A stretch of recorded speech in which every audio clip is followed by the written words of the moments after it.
Hi ಎಲ್ರು ಹೇಗಿದ್ದೀರಾ? ನಾನಿವತ್ತು ರಿವ್ಯೂ ಮಾಡ್ತಿರೋ ಬೈಕು ಟಿ ವಿ ಎಸ್ ಫೀಗೋ 2014 ಮಾಡೆಲ್ ಇದು. ಆ, ನೋಡೋಣ ಹೆಂಗಿದೆ ಅಂತ. ಸ್ವಲ್ಪ ಕಂಡೀಷನ್ ಏನು ಅಷ್ಟು ಚೆನ್ನಾಗಿಲ್ಲ. ನೋಡೋಣ ಹೆಂಗಾಗತ್ತೆ ಓಡ್ಸೋಕ್ಕೆ. ಒಂದು ರೈಡ್ ಮಾಡಿ ನೋಡೋಣ. ಈ ಬೈಕು 20,000 ಓಡಿದೆ. ಒಂದೇ ಸೆಲ್ಫಿಗೆ ಸ್ಟಾರ್ಟ್ ಆಗ್ತಾ ಇದೆ. ಸ್ವಲ್ಪ ವೈಬ್ರೇಟಿಂಗ್ ಸೌಂಡ್ ಇದೆ. ಮೂಮೆಂಟ್ ಆಗುವಾಗ ಸ್ವಲ್ಪ ಜರುಗ್ತಾ ನೋಡೋಣ ಎಷ್ಟು ಓಡುತ್ತೆ, ಸ್ಪೀಡು ಎಷ್ಟು ರೀಚ್ ಆಗ್ಬೋದು. ನೋಡೋಣ ಎಷ್ಟು ರೀಚ್ ಆಗುತ್ತೆ ಸ್ಪೀಡು ಅಂತ ನೋಡೋಣ. ಒಂದು ಕಂಡೀಷನ್ ಹೇಗಿದೆಯೋ ಗೊತ್ತಿಲ್ಲ, ಆದ್ರೂ ಎಷ್ಟು ಹೋಗುತ್ತೆ ನೋಡೋಣ.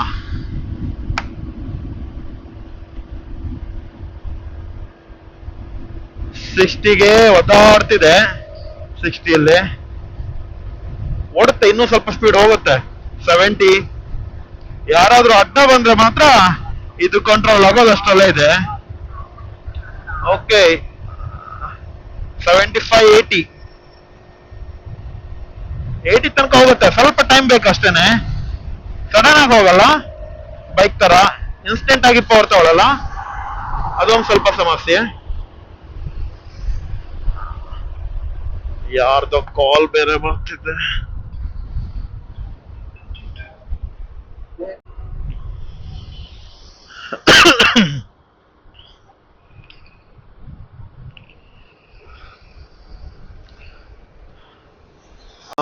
ಇದ್ರದ್ದು ಪವರ್ ಫೀಚರ್ಸು 8 Nm ಟಾರ್ಕ್ ಇದೆ, 8 bhp ಪವರ್ ರಿಡ್ಯೂಸ್ ಮಾಡುತ್ತೆ. ಎಷ್ಟು ಟಾಪ್ ಸ್ಪೀಡ್ ಎಷ್ಟಾಗುತ್ತೆ ಅಂತ ಗೊತ್ತಿಲ್ಲ.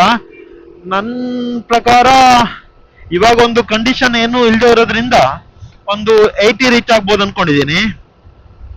ಇಲ್ಲ ಅಂದ್ರೆ ಹೊಸದಾಗಿರುವಾಗ ನಾನು ಒಂದು ಬೈಕ್ ಓಡಿಸಿದ್ದೆ, ತುಂಬಾ ಒಂದು 4-5 ವರ್ಷ ಹಿಂದ್ಗಡೆನೆ ಒಂದು ಬೈಕ್ ಓಡಿಸಿದ್ದೆ.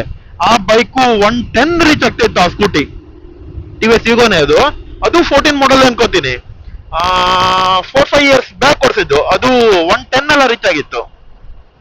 ಇದು ಕಂಡೀಷನ್ ಇಲ್ಲ, ರೀಚ್ ಆಗೋದು ಸ್ವಲ್ಪ ಡೌಟೇ ಅಷ್ಟೊಂದು. ನೋಡೋಣ, ಸ್ವಲ್ಪ ರೋಡ್ ಸ್ವಲ್ಪ ಖಾಲಿ ಸಿಕ್ಕಿದ್ರೆ ಓಡಿಸ್ಬೋದು. ಸ್ವಲ್ಪ ಮುಂದ್ಗಡೆ ಹೋಗಿ ಒಂದು ನೋಡೋಣ ಎಷ್ಟು ಹೋಗುತ್ತೆ ಅಂತ. ಇದ್ರದ್ದು ಫ್ಯೂಲ್ ಟ್ಯಾಂಕ್ ಬಂದ್ಬಿಟ್ಟು 5 ಲೀಟರ್ ಏನೋ ಬರುತ್ತೆ. ಅವರೇಜ್ ಆಗಿ ಒಂದು 35 ಮೈಲೇಜ್ ಕೊಡುತ್ತೆ. ಈ ಬೈಕ್ ಕೊಡುತ್ತೆ, ನನ್ಗೆ ಗೊತ್ತಿರೋಂಗೆ 35 ಅಂತೂ ಕೊಡುತ್ತೆ. ನಾರ್ಮಲ್ ಕಂಡೀಷನ್ ಇರೋ ಬೈಕ್ ಎಲ್ಲ 45 to 50 ಎಲ್ಲ ಮೈಲೇಜ್ ಇದೆ. ಇದು ಸ್ವಲ್ಪ ಒಂದು 35 ಕೊಡ್ಬೋದು ಅಷ್ಟೇನೆ, ಕಂಡೀಷನ್ ಇಲ್ಲದೆ ಇರೋದ್ರಿಂದ. ನೋಡೋಣ. 60 ಅಂತೂ ನಾರ್ಮಲ್ ಕ್ರೂಸಿಂಗ್ ಮಾಡ್ಬೋದು. 60ಯಲ್ಲಿ ಏನೂ ಪ್ರಾಬ್ಲಮ್ ಇಲ್ಲ, ಆರಾಮಾಗಿ ಹೋಗುತ್ತೆ.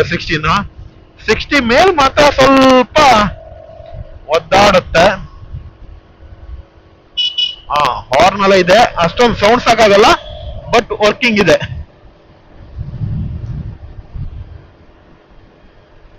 ಸಿಕ್ಸ್ಟಿ-5, 70 ಆರಾಮಾಗಿ ಡೌನ್ ಎಲ್ಲ ಸಿಕ್ಕಿದ್ರೆ ಅದೇ ಇದ್ರಲ್ಲಿ ಹೋಗುತ್ತೆ.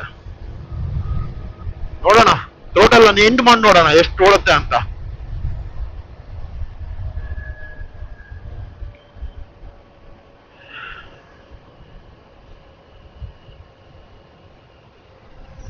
ಎಲ್ಲಿ ನೋಡಿದ್ರು ಬ್ಯಾರಿಗೇಟು, ಮೊದ್ಲೇ ಇದು ಕಂಟ್ರೋಲ್ ಆಗಲ್ಲ. ಇಲ್ಲಿಂದ ಒಂದು ಸ್ಟ್ರೈಟ್ ಇದೆ, ಟಚ್ ಇದೆ, ನೋಡೋಣ. ಒಳ್ಳೆ ಸ್ಪೀಡೋಮೀಟ್ರು ಕಡ್ಡಿ ಒಳ್ಳೆ ಸ್ಪೀಡ್ಸ್ ಬಂದಿರೋ ಪೇಷಂಟ್ ತರ ಶೇಕ್ ಆಗ್ತಾ ಇದೆ. 70.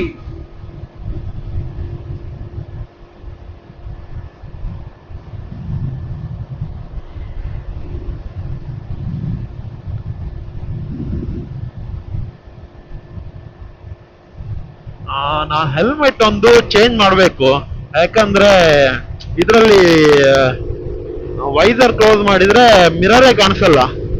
ಅದೊಂದು ಸ್ವಲ್ಪ ಸಮಸ್ಯೆ ಇದೆ. ಬಗ್ಬೇಕಾಗತ್ತೆ, ಬಗ್ಗಿದ್ರೆ ಅರ್ಧ ರೋಡೇ ಕಾಣಿಸಲ್ಲ, ವಿವೇ ಬರಲ್ಲ, ಅದೊಂದು ಸಮಸ್ಯೆ. 75 ರೀಚ್ ಆಗ್ತಾ ಇದೆ. 75 ಓಕೆ. 75 ಬ್ಯಾರಿಗೇಟ್ ರೀ, ಎಲ್ಲೆಲ್ಲಿ ನೋಡಿದ್ರು ಬ್ಯಾರಿಗೇಟು. Total end ಮಾಡ್ಕೊಂಡಿದೀನಿ. ಇನ್ನೊಂದು ಬ್ಯಾರಿಗೇಟ್ ಇದೆ, ಅಲ್ಲಿ ತನಕ ಹೋಗಿದ್ರೆ ಎಷ್ಟು ರೀಚ್ ಆಗುತ್ತೆ ನೋಡೋಣ. ಅದ್ರ ಮೇಲೆ ಮತ್ತೆ ಓಡ್ಸಕ್ ಆಗಲ್ಲ, ಮತ್ತೆ ಅಲ್ಲಲ್ಲಿ ಬ್ಯಾರಿಗೇಟು ಅದು ಇದು ಬರ್ತಾನೆ ಇರುತ್ತೆ. Okay 80 kilometre speed, 80 top and ಅಷ್ಟೇನೆ, ಕಂಡೀಷನ್ ಇಲ್ಲದೆ ಇರೋದ್ರಿಂದ. ಓ, ಬ್ರೇಕಿಂಗ್ ಚೆನ್ನಾಗಿದೆ ಈ ಬೈಕ್ ಇದು, ಅಷ್ಟೊಂದು ವರ್ಸ್ಟ್ ಆಗಿಲ್ಲ. ನನ್ನ RX ಇದು ಇದಷ್ಟಿಲ್ಲ ಬ್ರೇಕಿಂಗು, ಇದೇ ಚೆನ್ನಾಗಿದೆ.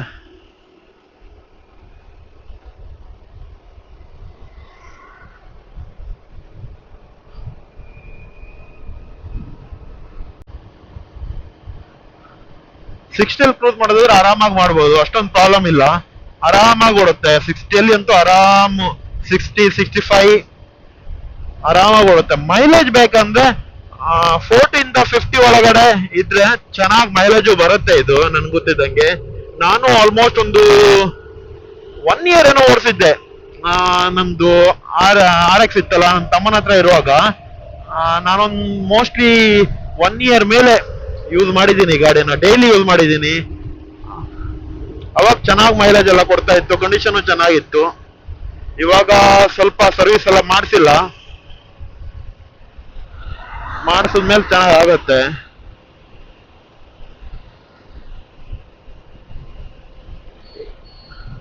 ಇಂಡಿಕೇಟರ್ಸ್ ಎಲ್ಲ ವರ್ಕಿಂಗ್ ಇದೆ, ಅದೆಲ್ಲ ವರ್ಕಿಂಗ್ ಇದೆ. ಇಂಜನ್ ಚೆನ್ನಾಗಿದೆ, ಇಂಜನ್ ಏನು ಪ್ರಾಬ್ಲಮ್ ಇಲ್ಲ. ಮೋಸ್ಟ್ಲಿ ಕಾರ್ಪೆಟ್ ಏನೋ ಬ್ಲಾಕ್ ಇರ್ಬೋದು, ಅದಕ್ಕೆ ಅಷ್ಟೊಂದು ಓಡಲ್ಲ ಅನ್ಸುತ್ತೆ. ಮತ್ತೆ ಕ್ಲಚ್ ಎಲ್ಲ ಹೆಂಗಿದೆಯೋ ಗೊತ್ತಿಲ್ಲ, ಅದೆಲ್ಲ ಚೇಂಜ್ ಮಾಡಿದ್ರೆ ಆರಾಮಾಗಿ ಒಂದು 100 ಓಡಿಸ್ಬೋದು ಇದರಲ್ಲಿ.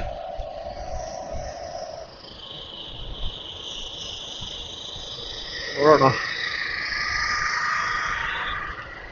ಬೈಕ್ ಲುಕ್ಸ್ ಒಂಥರ ನಿಮ್ಗೆ ತೋರಿಸ್ತೀನಿ.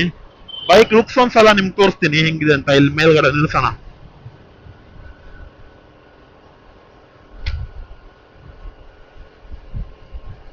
ಓಕೆ,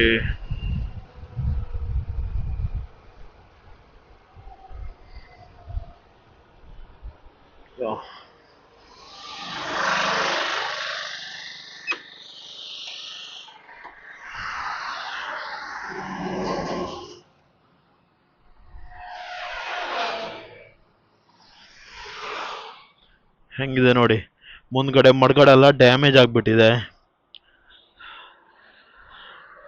ಫ್ರಂಟ್ ಇಂದ ನೋಡಕ್ ಸಖತ್ತಾಗಿದೆ, ಏನು ಪ್ರಾಬ್ಲಮ್ ಇಲ್ಲ. ಸೈಡ್ ಇಂದನೂ ಓಕೆ. ಸೀಟು ಅಷ್ಟೊಂದು ಕಂಫರ್ಟ್ ಇಲ್ಲ, ಜಾಸ್ತಿ ಲಾಂಗ್ ಓಡಿಸಿದ್ರೆ ಸ್ವಲ್ಪ ಪ್ರಾಬ್ಲಮ್ ಆಗತ್ತೆ. ಇದ್ರದ್ದು ಇಂಜನ್ ಎಲ್ಲ ರೀಪೇಂಟ್ ಮಾಡಿದ್ದಾರೆ, ಬಾಡಿ ಹಂಗೆ ಇದೆ, ಸಿಕ್ಕಾಪಟ್ಟೆ ರೆಸ್ಟ್ ಬಂದಿದೆ ಮಾತ್ರ. ಟೈರ್ಸ್ ಎಲ್ಲ ಚೆನ್ನಾಗಿದೆ. ಸೈಲೆನ್ಸರ್ನ ವೆಲ್ಡ್ ಮಾಡಿದ್ದಾರೆ, ವೆಲ್ಡ್ ಮಾಡಿ ಹಾಕಿರೋದ್ರಿಂದ ಸ್ವಲ್ಪ ಗ್ರೌಂಡ್ ಕ್ಲಿಯರೆನ್ಸ್ ಸ್ವಲ್ಪ ಪ್ರಾಬ್ಲಮ್ ಇದೆ. ಆಫ್ ರೋಡಿಗೆ ತೊಗೊಂಡೋಗೋದು ಸ್ವಲ್ಪ ನೋಡ್ಕೊಂಡು ಹೋಗ್ಬೇಕಾಗತ್ತೆ ಅಷ್ಟೇ. ಮತ್ತೆ ಅದು ಬಿಟ್ಟರೆ ಏನು ಪ್ರಾಬ್ಲಮ್ ಇಲ್ಲ, ತುಂಬಾ ಚೆನ್ನಾಗಿದೆ. ಈ ಗಾಡಿದು ಮೇನ್ ಪ್ರಾಬ್ಲಮ್ ಇರೋದು 14 ಮತ್ತೆ 10 ಇಂದ 14 ತನಕ ಇದೆಯಲ್ಲ, ಸ್ವಲ್ಪ ಇದು ಪ್ರಾಬ್ಲಮ್ ಬರುತ್ತೆ ಮೇನ್. ಈ ಗಾಡಿಯಲ್ಲಿ ಅಷ್ಟೊಂದು ಪ್ರಾಬ್ಲಮ್ ಇಲ್ಲ, ಮೇನ್ ಪ್ರಾಬ್ಲಮ್ ಬರೋದೇ ಈ ಗಾಡಿಯಲ್ಲೆಲ್ಲ ಸ್ವಲ್ಪ ಇದು ಪ್ರಾಬ್ಲಮ್ ಬರುತ್ತೆ, ಸ್ವಲ್ಪ ಬೇಗನೆ ಹೋಗ್ತಾ ಇರುತ್ತೆ. ಕಿಕ್ಕರ್ ಇದೆ, ಕಿಕ್ಕರ್ ಎಲ್ಲ ಸ್ಟಾರ್ಟ್ ಆಗುತ್ತೆ, ಏನೂ ಸಮಸ್ಯೆ ಇಲ್ಲ. ಮೋಸ್ಟ್ಲಿ ಈ ಬೈಕ್ ಇದು ಸ್ಪೀಡೋಮೀಟರ್ ಕೇಬಲ್ ಹೋಗುತ್ತೆ, ಇನ್ನೊಂದು ಸ್ವಲ್ಪ ಟೈಮಲ್ಲಿ ಹೋಗುತ್ತೆ ನನ್ಗೆ ಗೊತ್ತಿರೋ ಹಂಗೆ, ಅದಕ್ಕೆ ಅದು ಶೇಕ್ ಆಗ್ತಾ ಇದೆ. ಅದು ಬಿಟ್ರೆ ಏನು ಪ್ರಾಬ್ಲಮ್ ಇಲ್ಲ, ಚೆನ್ನಾಗಿದೆ. ಡೈಲಿ ವರ್ಕಿಗೋಸ್ಕರ ಓಡಿಸೋರಿಗೆ ಬೆಸ್ಟ್ ವೆಹಿಕಲ್ ಇದು. ಆರಾಮಾಗಿ ಗೇರ್ ಏನೂ ಚೇಂಜ್ ಮಾಡಂಗಿಲ್ಲ, ಆರಾಮಾಗಿ ಓಡಾಡ್ಕೊಂಡು ಬರೋದಾದ್ರೆ ಬೆಸ್ಟ್ ಇದೆ. ಸೀಟ್ ಮಾತ್ರ ಸ್ವಲ್ಪ ಕಂಫರ್ಟ್ ಇಲ್ಲ, ಸೀಟ್ ಒಂದು ಸ್ವಲ್ಪ ಚೆನ್ನಾಗಿ ಕೊಟ್ಟಿದ್ರೆ ಆರಾಮಾಗ್ತಿತ್ತು. ಮಿರರ್ ವ್ಯೂ ಇರ್ಬೋದು, ಎಲ್ಲ ಸಖತ್ತಾಗಿದೆ ಇದರಲ್ಲಿ. ರೈಡಿಂಗ್ ಪೊಸಿಷನ್ ಓಕೆ, ತುಂಬಾ ಕಂಫರ್ಟ್ ಇದೆ. ಸೀಟೇ ಅಷ್ಟೊಂದು ಕಂಫರ್ಟ್ ಇಲ್ಲ, ಕುಷನ್ ಸ್ವಲ್ಪ ಕಮ್ಮಿ ಇದೆ. ಅದ್ ಬಿಟ್ರೆ ಮತ್ತೆಲ್ಲ ಪ್ರಾಬ್ಲಮ್ ಓಕೆ. ಆ ಸ್ಕೂಟಿ ನೋಡಿ, ಡಿಯೋ. ನೋಡೋಣ ನೆಕ್ಸ್ಟ್ ಯಾವ್ದಾದ್ರು ಬೈಕ್ ಸಿಕ್ಕಿದ್ರೆ. ನೆಕ್ಸ್ಟ್ ಒಂದು ಹೊಂಡಾ ಶೈನ್ ಇದೆ, ಹೊಂಡಾ ಶೈನ್ ಇದು ರಿವ್ಯೂ ಮಾಡಾಕ್ತೀನಿ. ಲೆಜೆಂಡ್ರಿ ಗಾಡಿ ಅದು ಮಾತ್ರ.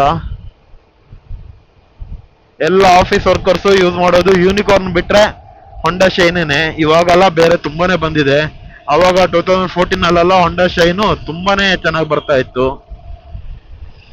ಯೂನಿಕಾರ್ನು ಅಷ್ಟೇ, ಇವಾಗ ಯಾರು ಯೂನಿಕಾರ್ನು ಅಷ್ಟು ಲೈಕ್ ಮಾಡ್ತಾ ಇಲ್ಲ. ತುಂಬಾನೇ ಒಳ್ಳೆ ಗಾಡಿ ಯೂನಿಕಾರ್ನು. ನೋಡೋಣ, ಅವೆಲ್ಲ ಸಿಕ್ಕಿದ್ರೆ ಒಂದ್ಸಲ ರಿವ್ಯೂ ಮಾಡ್ತೀನಿ. ನೀವು ಸಪೋರ್ಟ್ ಮಾಡ್ಬೇಕಷ್ಟೇನೆ. ನಿಮ್ಗೇನಾದ್ರೂ ವಿಡಿಯೋ ಇಷ್ಟ ಆದ್ರೆ ಪ್ಲೀಸ್ ಲೈಕ್ ಮಾಡಿ, ಶೇರ್ ಮಾಡಿ, ಸಬ್ಸ್ಕ್ರೈಬ್ ಮಾಡಿ. ಮತ್ತೆ ಸಿಗ್ತೀನಿ ನೆಕ್ಸ್ಟ್ ವಿಡಿಯೋದಲ್ಲಿ.